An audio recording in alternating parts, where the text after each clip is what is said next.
Abu Sahib states that we went to Hazrat Abu Sa'id Khudri's house and saw him performing the prayer.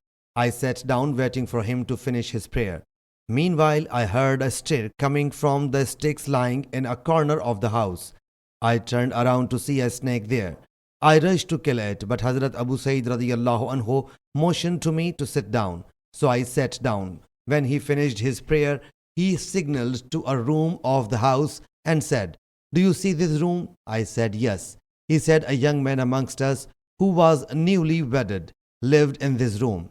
He further said, "We along with Allah's Apostle ﷺ went to fight the battle of Trench. That young man in the afternoon would visit his house after getting the permission of Allah's Apostle ﷺ. One day he sought his permission. Allah's Apostle ﷺ whereupon said, 'Take your weapon with you, as I fear the attack of Banu Qurayza on you.' That young man took his weapon, and when he came back, he found his wife standing between the two doors. He pointed the spear towards her in order to stab her, as his sense of honor got injured.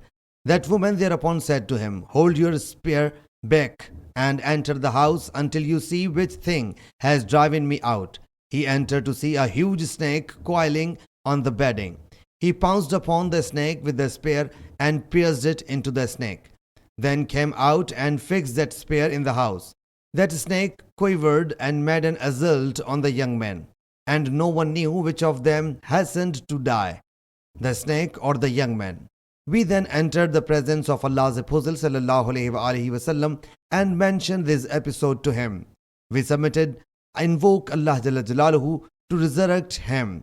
He ﷺ said, 'Seek forgiveness for your companion.' He ﷺ then said, 'The Jinni of Medina Munawwara have embraced Islam. When you see any of these snakes, warn it for 3 days. If it appears even after it, kill it, for it is the Satan.' Sahih Muslim Hadith number 5800.